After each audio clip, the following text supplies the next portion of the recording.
Welcome everyone to another episode of the Reckless Paradise podcast. I'm your host Dystro, and a little quick disclaimer: we are kind of running out of years that we want to talk about on this topic, because not a lot of people will probably want to talk about the '80s or the '90s, but maybe late '90s, early 2000s, maybe going into the 2010s, maybe 2020s, maybe.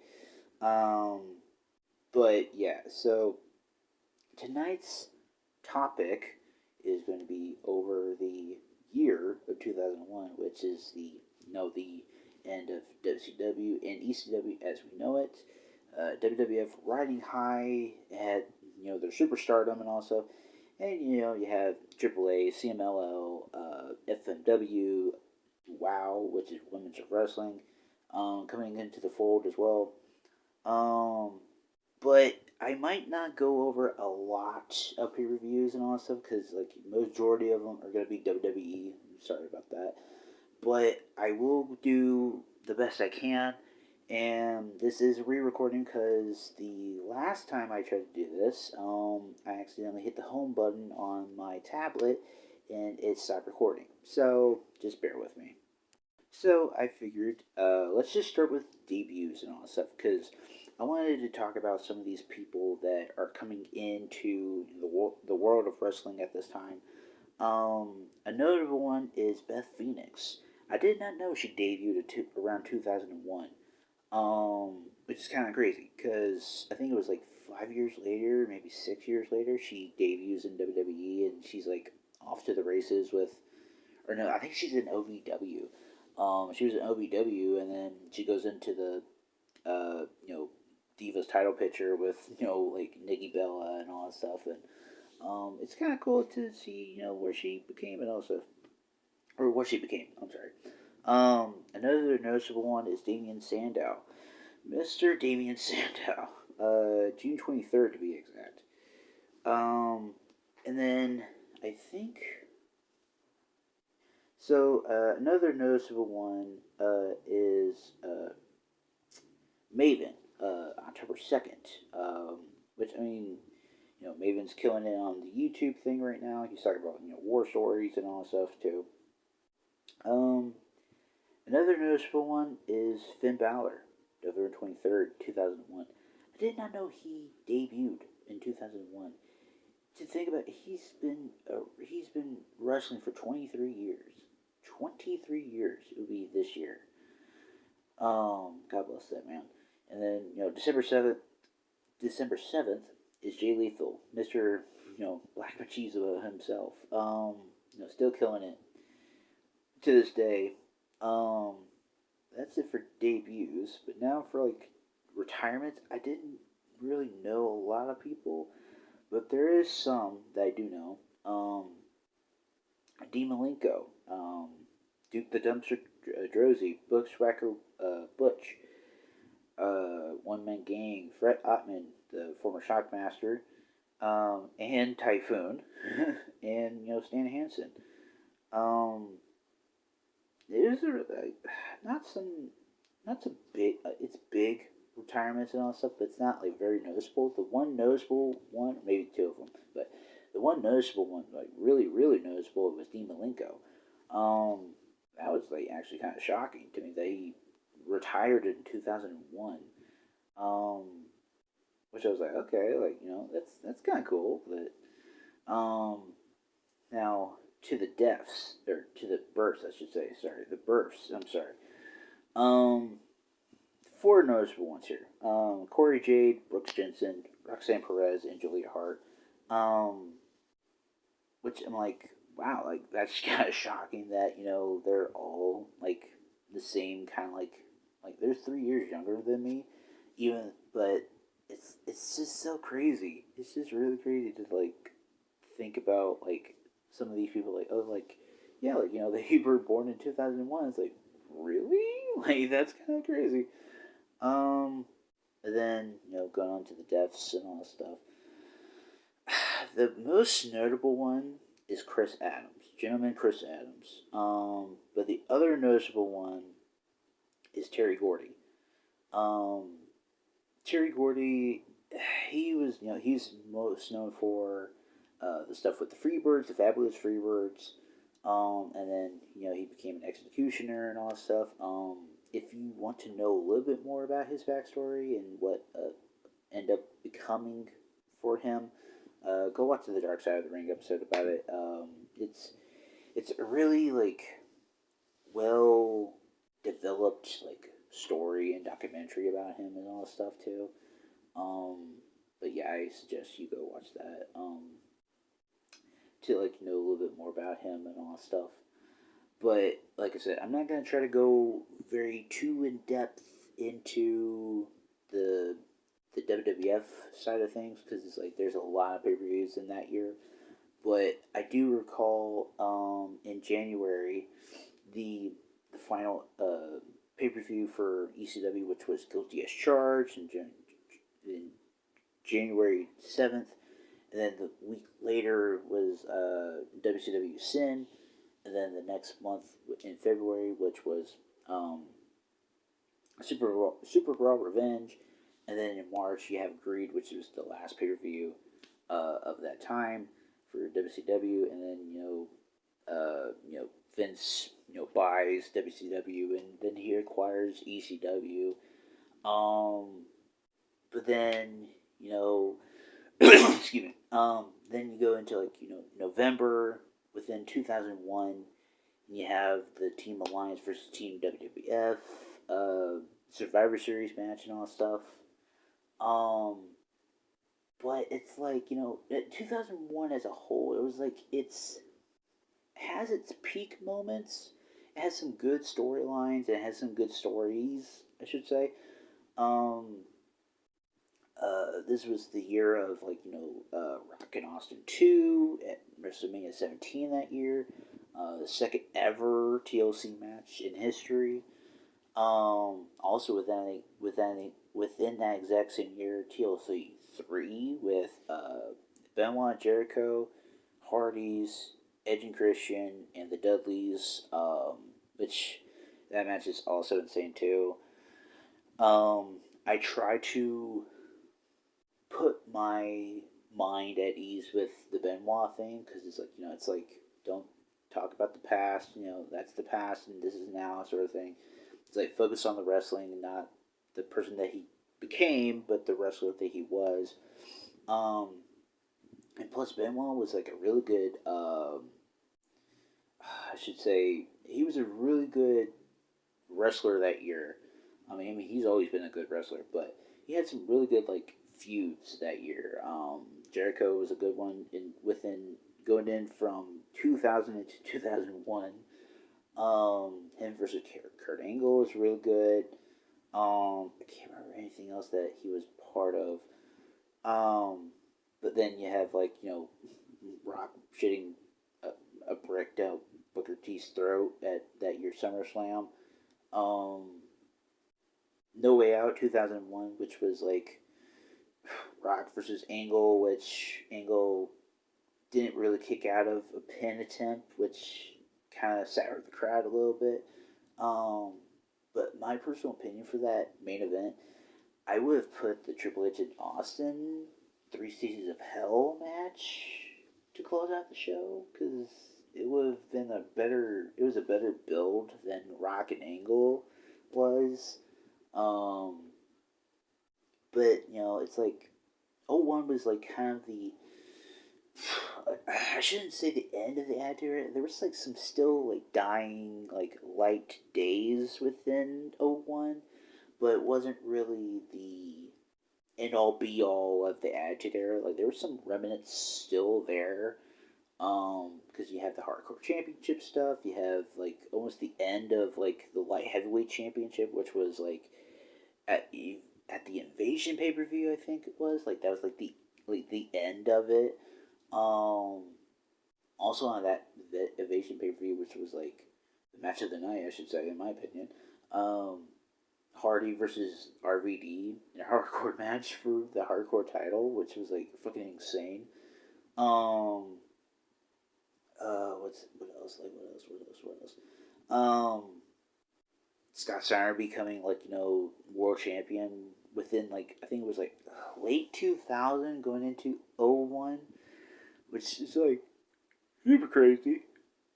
But one of the most kind of like notable things, I guess noticeable things, which was the cruiserweight championship. It was like the WCW cruiserweight tag team championship match or championships, I should say. It was established in March 18th and kind of retired. And it retired like 8 days later, which is like fucking insane.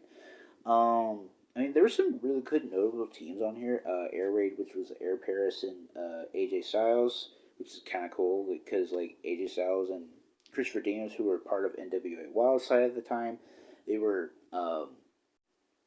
working in association with WCW, so they had some really good like talents from Wildside going into WCW, which was like at the dying days of there.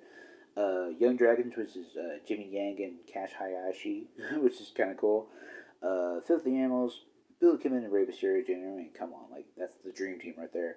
And then in the 3 count, Evan Courageous and Shannon Moore versus Easy Money and Scotty O. Easy Money, former Jason Jett, that man is fucking insane. Like he man, like a lot of people sleep on Easy Money or Jason Jett. Like he was unreal. And then at Greed, Kid Romeo and Skipper defeat Filthy Animals to win the Cruiserweight Tag Team Championships. Then they would hold it until the final Nitro, and then they lost them to Billy Kidman and Rey Mysterio. Like it's like why win them then? This is the also the year of the most infamous Royal Rumble for Stone Cold Steve Austin, the third in his 3 consecutive Rumbles in a row. Um, King of the Ring that year, which Edge as well, and also that King of the Ring pay per view as well. Angle wrestled 3 times that night, which I mean that man is a fucking machine. Um, and then in December, the what is the pay per view name? Vengeance, the only Vengeance pay per view in 01 until 2011. Um, Chris Jericho, he pins and defeats Stone Cold Steve Austin and The Rock in the exact same night, which not a lot of people could say. It comes, the Undisputed Championship for the first time. And then, he just becomes like a total, like, assistant to Stephanie McMahon and all that stuff. But I had figured I would also include the PWI awards that year as well. I know we haven't done that in the previous, like the last few installments and all that stuff, but I figured maybe I could just give some light to some of the people who do not know or who do not read or the PWIs and all that stuff. If you do, that's awesome because I can't go through all the 500 and all that stuff. But the wrestler of the year that year was Stone Cold Steve Austin, which I mean, obviously. Tag team of the year was Dudley Boys. The match of the year was the TLC 2 match. Feud of the year was Shane versus Vince, which is kind of crazy. Um, Most popular wrestler of the year was RVD, and most hated wrestler of the year was Austin. Comeback of the year was RVD. Most improved was Edge. Most inspirational was Kurt Angle. And then rookie of the year was rookie young Randy Orton. Woman of the year was Lita, and the editor's award was Johnny Valentine. Um, and then the Wrestling Observer Hall of Fame that year had Bull Nakano in it, which was kind of cool. And then the Wrestling Observer Awards was Wrestler of the Year was Kinjimoto, which was Great Buddha. Most Outstanding is Angle. Tag Team of the Year was Kojima and Tenzan, which fucking crazy. They're still wrestling to this day. Most improved was Kijimoto, and the best on interviews was Stone Cold Steve Austin. Which I'm actually kind of shocked that he gave that to Austin. I mean, well, because like Austin's like he's always killer in interviews and all that stuff too. Um, but yeah, it's like there was not a lot of stuff popping in 2001.